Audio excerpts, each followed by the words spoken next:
It was a cool afternoon when Chef Vineet Bhatia of Indigo Restaurant at the Grosvenor House took a stroll through the lanes of the Old Spice Souq. Being a Michelin-starred chef, he guided us through the aromas and colors of the sacks full of dried flowers, limes and spices, explaining how and why each is used. This is not really cinnamon. A lot of people think it's cinnamon, but it's actually called cassia, which is like the bark of a tree. It's similar to cinnamon, but a different variety altogether. Cinnamon is much lighter in color, light brown, and has a very nice soft feel to it. Actually, that is cinnamon. It's cassia. No, it's cinnamon. Cassia. I'm sure that is cinnamon. You put any money, I bet you. That is cinnamon. You don't show me that? Now, 10 years, I sell that one. Is that I am cinnamon? cooking for the past 32 years, my friend. This is cinnamon, what you call, and this is cassia. You see the difference? It's a lot more different. A lot more different smell, a much gentle smell, much lightly perfume. But what you get here is a lot of choices of things to use. And if you look at it, there's so much of explosion of flavors and perfumes. You walk in a spice market, you get a lot of things around you. And here you have, look at that. This is mixed spice. I mean, these are all Arabic spices used in Arabic cuisines, and these are so much similar to what we have in India. I mean, except that the lemon, other than that, all these spices, right from green cardamom to star anise to cumin to fennel to pepper to clove, turmeric, red chili, ginger, all these are used in our food. Spices are used in different forms. They are various stages of adding spice into your food. Whole spices have got a lot more flavor, but as you smell them and you taste them, they don't get much flavor. Spices have to go into oil, and when you use oil, always try and use oil which is preheated or warm oil. Never too hot and never cold, because they have oils in them and enzymes. So when you actually cook into hot oil, when you add the whole spice, they infuse flavors off.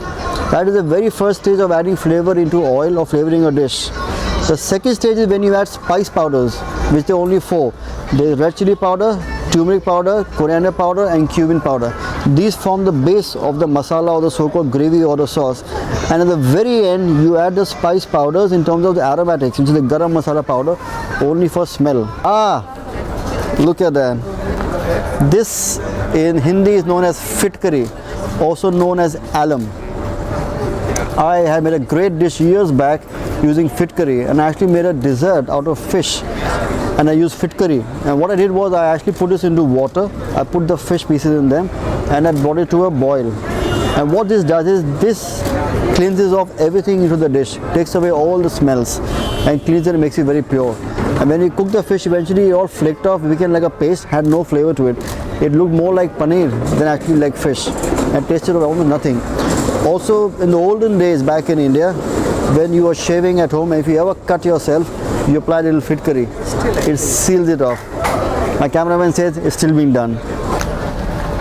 These small little balls you see here are actually nutmeg. These are great to have, very warm.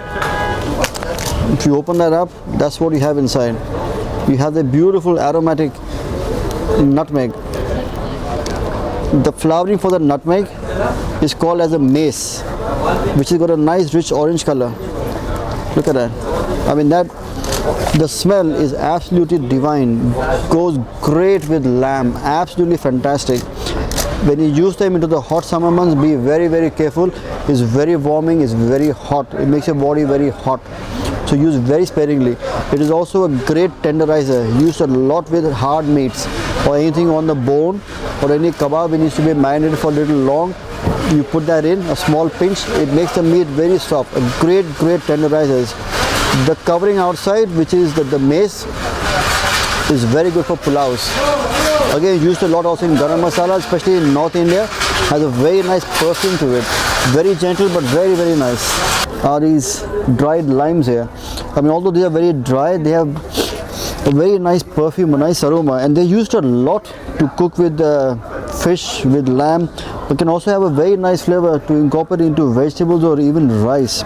You soak them into water or you cook them into a gravy and they impart the nice flavor. Slight bitter but absolutely divine. You can cook with them, remove them from the dish and leave it out, or let it be and you can actually bite into them and suck. They're quite juicy and soft when cooked. Star anise is again used plenty for flavoring. Goes great with fish. Used a lot in South India. Used a lot also in Chettinad cuisine. It works extremely well. Very aromatic. And these I love. Baby rose petal buds.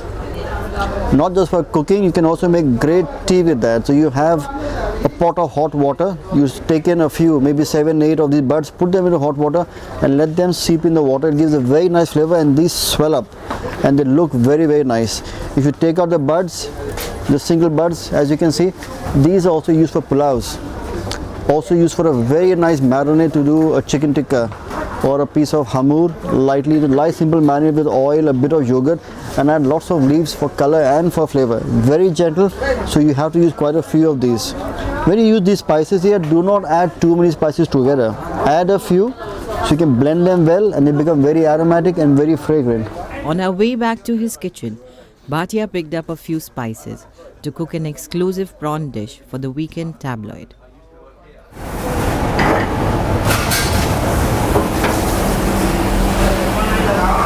We're going to make a potli out of spices, and it's potli because of the whole spices they come in your mouth and they give a very odd flavor. Sometimes people are not used to having whole spices. So you tie it into a bag and you're going to put it into the water. And when you boil the water, all the spices will impart their flavors into the water, and that will also enhance the flavor of the rice. So although you will not get to see it, but you get to taste all the spices. Plus we're going to add a small pinch of haldi, which is turmeric powder, and that will give a very nice yellow color. And that was the only spice powder we actually saw in the markets. So I'm going to use that for you. So need to add a generous amount of salt. And we're going to wait till the water comes to a boil. And if you remember, we got the beautiful lemons, the dried lemons which we saw there. I'm going to use these lemons to actually add flavor into the prawn dish. I've got some hot oil. In the hot oil, I'm going to add a little bit of cumin and a little bit of fennel seeds. Just a small amount. Some onions. With the onions, I'm going to add a little bit of ginger garlic paste. And in this, I'm going to add a good amount of curry leaves. Curry leaves are again a very aromatic herb, gives a very nice flavor, especially with lemon and with seafood. I'm going to add that in now. Now because this water goes into the spices, it prevents the spice from actually getting burnt when you put it with the masala.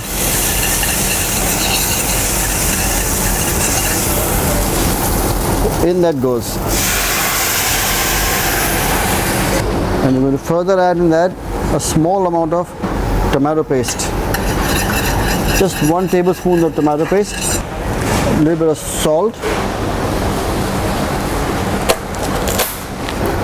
Just going to half a dried lemon. Look at that. Oh, the smell is fantastic.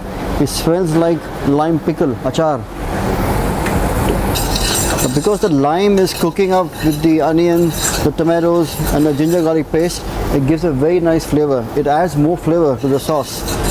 And at this stage, once the masala is nice and thick, I'm going to add some water. Stir it together in the water, and in that I'm going to add some prawns which have been deveined and deshelled. You can go for a smaller size, but I think this is just about right. In the good old days back in India, and even houses now back in India, people still make coconut milk by taking the brown coconut, grating it, putting it into a cloth and then squeezing out the extract. But fortunately, if you go down to supermarkets and to shops, you get a very nice quality thick coconut milk. A generous amount I'm going to add. I'm going to now add rice which I've soaked for a good half an hour.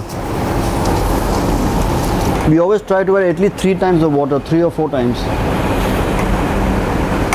So all the flavor in the potli, if you press it down, will actually fall into the rice. So when you're boiling the potli along with the rice on the water, all that flavor, all the goodness of the swad, of all the spices, all remains intact inside here. Here is the potli. So what you get is very nice, light, fluffy rice. Absolutely no fat, but full of flavor and a very nice color. Plate.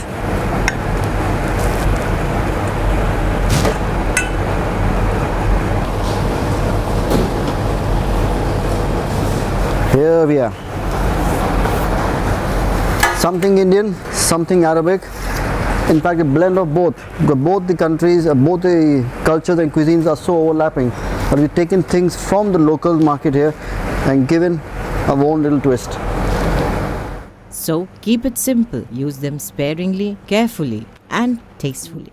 Manjari Saxena, The Weekend Tabloid.